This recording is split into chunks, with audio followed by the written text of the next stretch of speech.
زي ما انت شايف كده، واحد ماشي بعربيته على طريق المحور وشاف العربية التانية دي ماشية قدامه وعمالة تروح يمين وشمال، كأن السواق ده شارب أو في حاجة جوه العربية.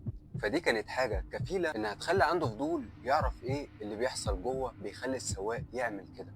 فقرب من العربية على قد ما قدر، وهنا شاف اللي بيحصل. بس قبل ما نكمل خلونا الأول نروح نشوف الفيديو وبعدين نرجع.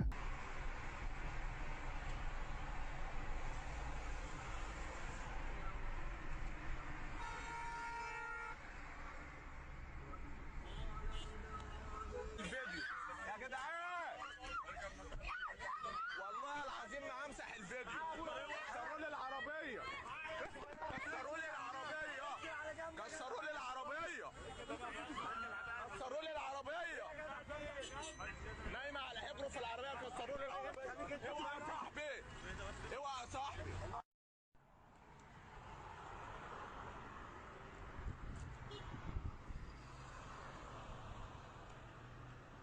زي ما انتوا شفتوا كده في الفيديو، الشاب ده كان ماشي بعربيته وشاف اللي قلناه في اول الفيديو، وهي ان العربية مش ماشية متوازية وان في حركة غريبة بتحصل جوه. فقرب منها لحد ما بقى جنبها، وهنا لاحظ ان في شاب وبنتين جوه العربية وكانوا بيعملوا حاجات قذرة جوه العربية وهم ماشيين على الطريق.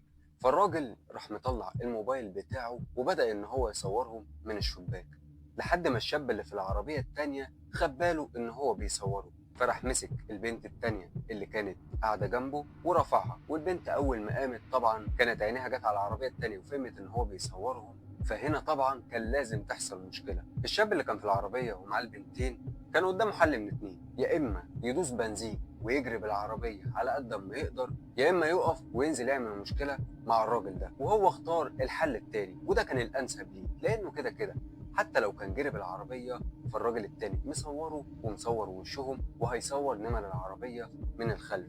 فركنوا العربية قدام منه على طريق المحور ونزلوا هما التلاتة، وكان فيهم واحدة لابسة لبس يعتبر مش لابسة أصلا، زي ما انتوا شفتوها كده اللي كانت لابسة أحمر. بس طبعا ملناش دعوة باللبس، لأن في ناس كتير بتطلع تقول ده حرية شخصية والكلام اللي ملوش لازمة.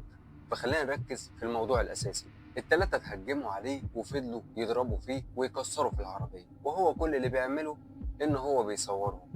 وفي اللحظة دي طبعا الناس كانت خدت بالها من اللي بيحصل، والعربيات بدأت إن هي تركن على طريق المحور وكله نزل علشان يسلك ما بينهم. ولولا كده كان ممكن تحصل كارثة، كان ممكن جدا الشاب والبنتين دول يخلصوا على الشاب اللي هو صورهم، وده طبعا علشان ما يتفتحوش.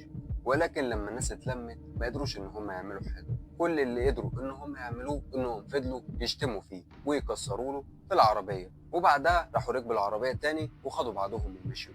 وهنا طبعا احنا قدام حاجه يعتبر اول مره تحصل في مصر، او اول مره نشوفها بعينينا وهي بتحصل في مصر، ان يحصل موقف مخل كده على الطريق قدام الناس كده ومحدش خايف من حاجه. يا جدع ده انت ماشي على 4 فرد، يعني انت ماشي على هوا، ممكن في اي لحظه حته مسمار قد كده يدخل في فرده هتبقى بين ايدين ربنا. المهم طبعا الموضوع لسه مرر عليه كام ساعه، فلسه ما اتخذش فيه اي اجراءات، ولكن اكيد المخطئ في الحكايه دي كلها هياخد العقاب اللي يستحقه.